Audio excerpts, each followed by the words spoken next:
When the 9/11 attack happened, the most shocking discovery wasn't the attack, but the fact that the US government literally had all the data to stop the 9/11 attacks. I'm not joking, guys. This is the official report.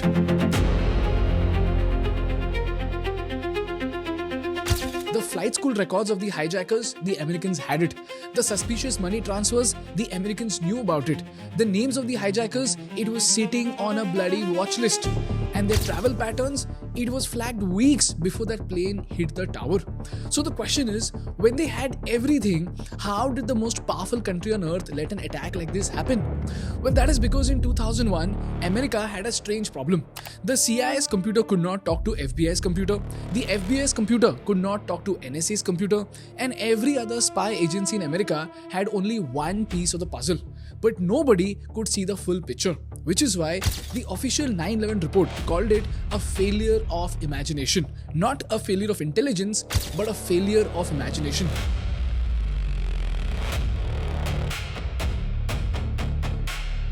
September 11, 2001, the United States experienced one of the deadliest terrorist attacks in U.S. history. The biggest misunderstanding or lacking of intelligence on that day. The CIA failed in its fundamental mission, which is to protect the United States. That is when, 3,000 miles away, a legendary man wrote a check for $30 million to build a company so secretive that for 10 years, this company had no press visibility, no public clients, and barely anyone in the world knew what they were doing. And today, that same company is worth $350 billion. Their stock has exploded by 1,400% in the last 6 years, and its software quietly sits inside the CIA. This company is called Palantir, which is the most controversial company on earth today. Palantir, a tech company, claims they can revolutionize government systems with their data analysis software. Palantir is here to disrupt and make the institutions we partner with the very best in the world. This is Palantir, the most dangerous AI company in the world.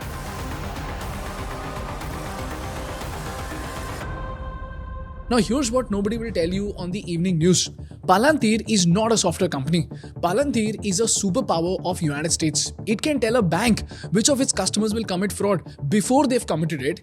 It can tell an army which village will be attacked before it happens. It mapped the spread of COVID inside American hospitals in real time. And most importantly, it is also said to have helped the CIA hunt down Osama bin Laden himself.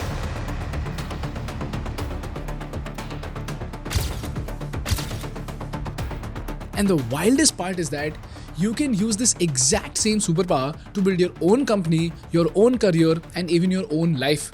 Because hiding inside the Palantir playbook is a mental model so powerful that it turned a company with no product and no customers into the most feared intelligence weapon on the planet. So in this video, I'm going to show you 3 things. Number 1, how did a company with no clients become the secret brain of the CIA? Number 2, how did Palantir turn wars, pandemics, and fraud into a $350 billion empire? And lastly, what is the Palantir playbook and how do you steal it for yourself?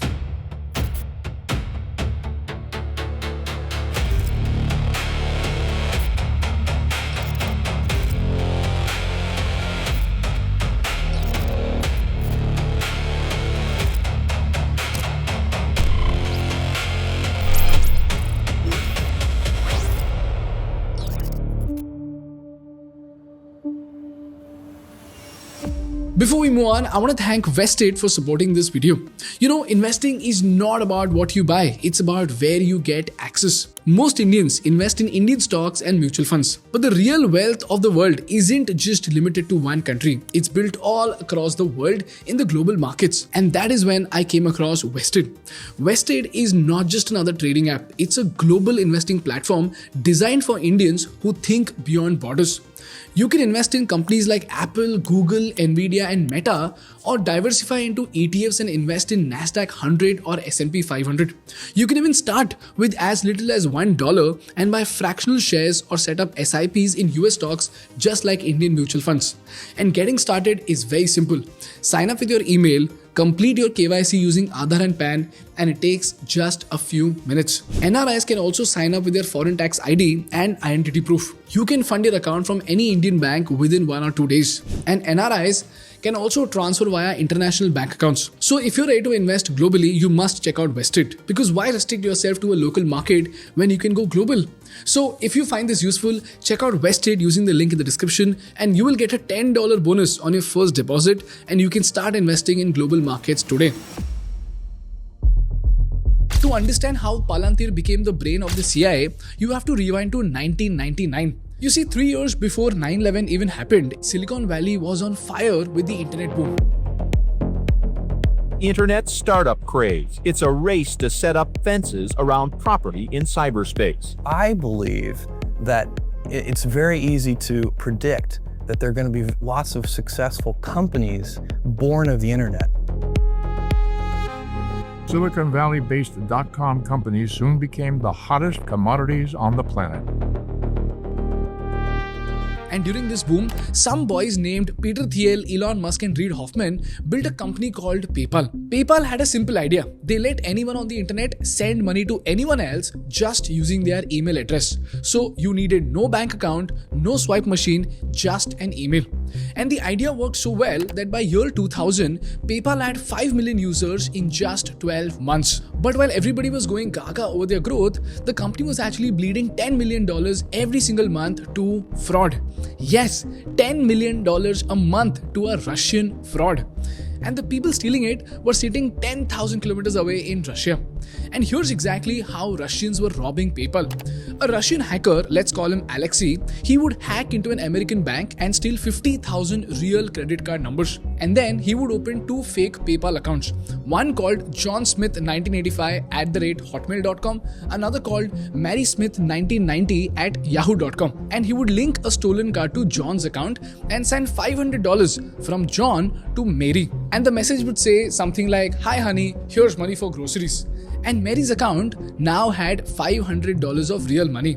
So what would Alexei do? Alexei would withdraw it to a Russian bank account and get the cash in hand. 2 weeks later, the real cardholder in Ohio would see the charge, dispute it, and Visa would reverse it. Eventually, Visa would charge PayPal $500. So if you multiply this by 1,000 transactions a day, PayPal was bleeding $10 million a month. So a whole gang of Russians had figured this trick out, and they were using thousands of bots to drain PayPal dry. So Max Levchin and Peter Thiel assembled a team of elite mathematicians, and they told them to study the fraud, find patterns and write rules so that they could prevent this fraud from happening. And they did write rules. The rules were like block Russian IP addresses, flag $500 transactions, match the zip code to the card. And they built a giant automated system that cancelled fraudulent transactions in real time. But this worked beautifully only for 2 hours. And then the Russians were smart enough to adopt. So if they blocked Russian IPs, they would use American proxy servers. If they blocked $500 transactions, they would do 2 $250 transactions. If the system checked zip codes, they matched the zip to the stolen card. So for every rule that Max wrote, the Russians simply found a way to outsmart it. Because this was not a math problem. This was a chess match between American engineers and Russian hackers. And this is where Max Levchin had the insight that became the founding DNA of Palantir. When he put a human analyst in front of the same suspicious transactions, the analyst would spot the fraud instantly. So a human could look at the data and say, wait, this account was created just 10 minutes ago and it's already sending $500? That feels off. Or they would be able to understand that this is the 8th different credit card linked to the same browser fingerprint. And that is how they were able to see and flag these stories.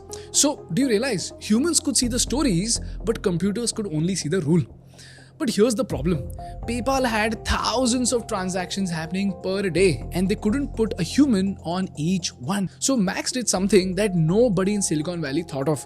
He stopped trying to build software that could replace the humans.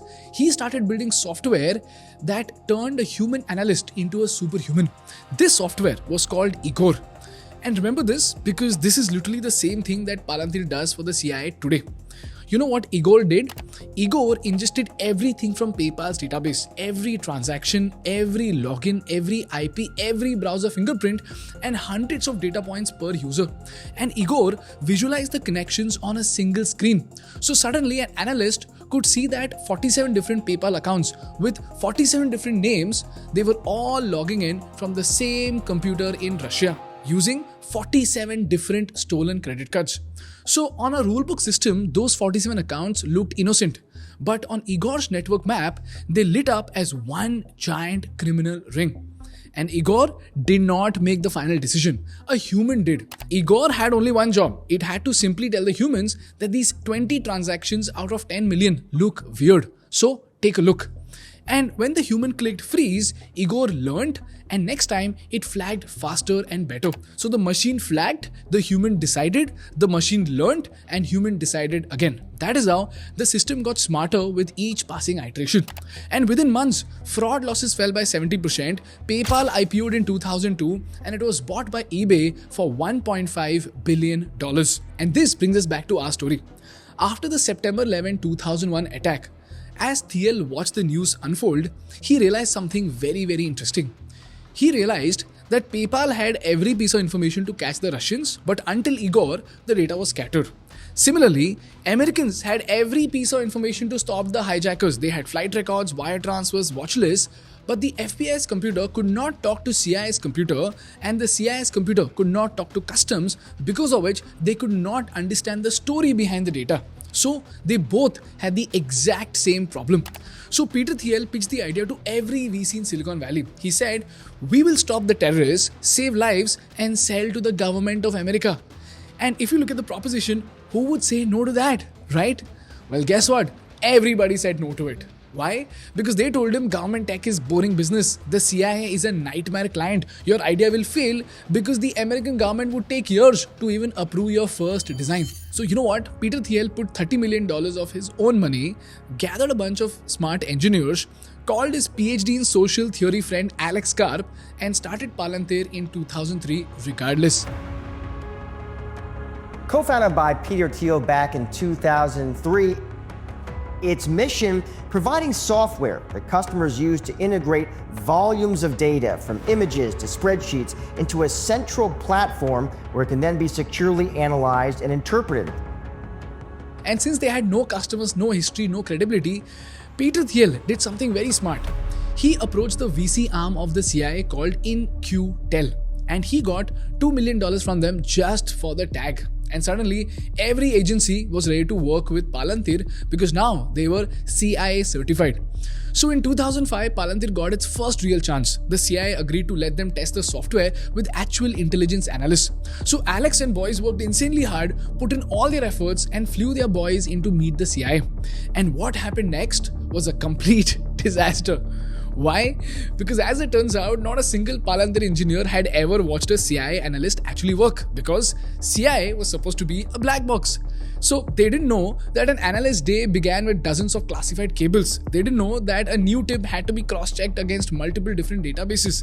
So they had built a software for a problem they had imagined, not a problem that actually existed.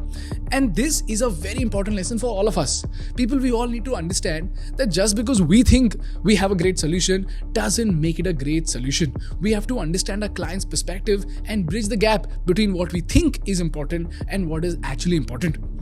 But after this failure, Palantir invented a concept that no Silicon Valley company had ever tried before. Alex Karp and Peter Thiel realized something very important. If you want to build software for the CIA, you can't do it from Palo Alto. You have to do it inside the CIA. So they invented a job title that did not exist anywhere in Silicon Valley and literally rewrote the rules of software servicing. They called it the Forward Deployed Engineer. And the idea was pretty simple but insane. Palantir took its best engineers and told them, pack your bags boys and sit inside the CIA building, eat lunch with the analysts, watch them work and write code next to them. And think about how crazy this is. Every other tech company in 2005 was doing the complete opposite. Google engineers sat in Mountain View, but Palantir was sending its engineers inside a classified building to write code while watching a spy hunt a terrorist. So every 2 weeks, a Palantir engineer would fly from Palo Alto to Langley. The CIA analyst would say, you know what bro, this button is useless. I want a button that does X. And the engineer would open his laptop right there and code the new feature overnight. And the next morning, the analyst would test it, give more feedback, and the engineer would code again. This happened for 3 years straight, from 2005 to 2008. And in those 3 years, Palantir wasn't building software for the CIA was building software with Palantir. And by 2008, the wars in Iraq and Afghanistan had entered their deadliest phase. The deaths of 2 Marines in Afghanistan were announced today. At least 107 U.S. troops have been killed there so far this year. The war in Iraq is taking its toll in lives and treasure. It's expensive and deadly. More than 3,800 coalition forces have been killed. And this is where something miraculous happened. In 2008, America was neck deep in 2 wars, and the biggest killer of American soldiers was not bullets or rockets. It was a thing called IED, or an improvised explosive device. It was a roadside bomb buried in the dirt that explodes when a US convoy drives over it. IEDs killed over 2,600 American soldiers and wounded 30,000 more. In fact, 60% of American combat deaths in Iraq and roughly 30% of Afghanistan's combat deaths were actually attributed to IEDs. So you know what the Pentagon did? The Pentagon called Palantir, and Palantir did what it always does. It sent engineers literally into the war zone. Yes, these engineers lived in tents wearing helmets while the war was literally going on. And the engineers asked soldiers, bro, what do you actually need? The soldiers said something very, very simple. We just need a map where we can click on a suspicious road and tell our buddies to not drive there. That was it. That was the feature. So the Palantir engineers stayed up all night in the desert and built the map tool. So any soldier could click a spot and mark it as dangerous. Simple, obvious, and life-changing. So every soldier on every patrol was feeding data into Palantir. Data about every bomb, every suspicious villager, and every IED explosion. And then Gotham, Palantir's software, did something magical. It started finding patterns no human could see. For example, it could see that IEDs explode most often on this stretch of road on Tuesdays between 2 p.m. to 4 p.m. This village has had 6 IED incidents in 3 months, all within the 400 meters of this one mosque. These 12 phone numbers have been active within 30 minutes before an IED blast. And this did something absolutely crazy for the American army. The 82nd Airborne reported a 12% jump in finding and defusing roadside bombs before they exploded. So hundreds of American mothers got their sons back alive. And using the network maps, fingerprints on wires, circuit designs, and phone numbers, the American army killed and captured 691 high-valued IED bomb makers. And that too in an 18-month stretch. This is what established Palantir as perhaps one of the most important partners of the CIA. And then came the epic day of May 2011. He's the most wanted terrorist in the world.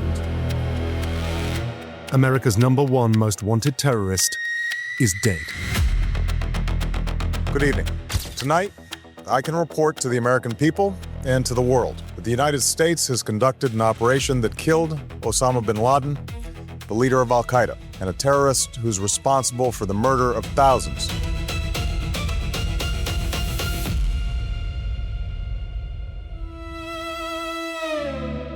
But when Osama bin Laden was killed, nobody asked the obvious question. How did the CIA actually find him? Because for 10 years, Osama bin Laden had been a ghost. No phone, no email, no internet trace at all. They had nothing. In fact, the 9/11 attack happened in 2001, and until 2010, nobody had a clue. So what exactly changed in 2011? Well, the CIA and Palantir have never officially confirmed this, I have to tell you this, and I don't think they ever will.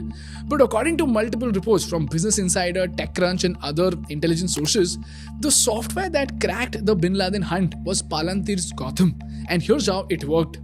The CIA had one tiny clue. The captured Al-Qaeda prisoners mentioned that bin Laden had a trusted courier nicknamed Kuwait. They had no name, no face, and no location apart from this. And finding him was like finding a needle in a haystack. And this haystack was literally the entire world.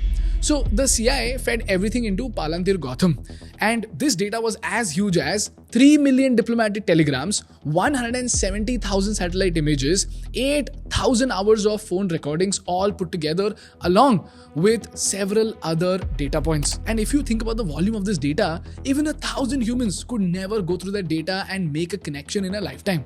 But Gotham started drawing a network map of the entire Al-Qaeda organization, which included every courier, every money flow, every phone number, every safe house, and every relative. And one day, the system finally lit up. A phone number appeared in both a known terrorist family's communications and an intercepted call from a suspicious region in Pakistan. And Gotham flagged it. Before Palantir, tracking a single money trail across Al-Qaeda's network took CIA analysts at least 72 hours. But with Gotham, it just took 12 minutes. So the CIA followed Kuwait for months across Pakistan.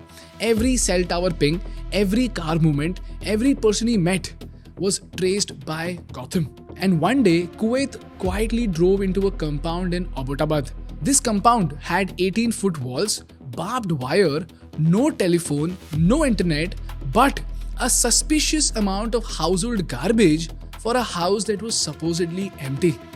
And that is where Osama bin Laden was hiding.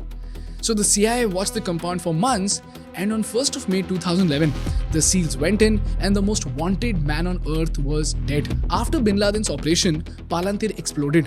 FBI, NSA, DHS, Marines, Airbus, JP Morgan, all of these companies flocked to Palantir. And by 2014, Palantir was worth $15 billion.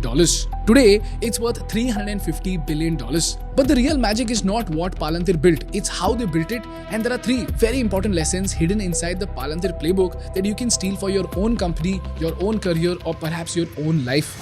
Lesson number 1, build software that makes humans superhuman, not software that replaces them. And I'll attach a podcast that'll help you understand exactly how to do it. And my suggestion would be to use Perplexity Computer in your organization, because Perplexity Computer can practically turn every employee into a superhuman in your organization. Lesson number 2, go inside the customer's head, not inside your own head. You see, Palantir's first CI demo failed because the engineers built software for a problem that they had imagined. But it only worked when the engineers flew to Langley, sat next to actual analysts and watched them work. So if you're building a business, the most valuable seat in the world is next to your customer. So please go as close to your customer as possible, empathize with them, because that is how you'll be able to build legendary products. And please remember, the strength of your business is actually inversely proportional to the distance between you and your customer. And lastly, always remember, the best branding always comes from the best client. In 2004, Palantir had no product and no credibility. But the moment In-Q-Tel wrote a $2 million check, every 3-letter agency in America took Palantir's calls. Peter Thiel did not chase money, he chased the logo. So the lesson in your career and for your startup is that one legendary client or one legendary endorsement is worth more than 100 average ones. So don't chase the biggest check. Chase the one name that can open every other door for you. Those are the lessons that you can learn from one of the most powerful countries on the planet. That's all from my side for today, guys. If you learned something valuable, please make sure to the like button in order to make YouTube happy. And for more such insightful business and political case studies, please subscribe to our channel. Thank you so much for watching. I will see you in the next one. Bye-bye.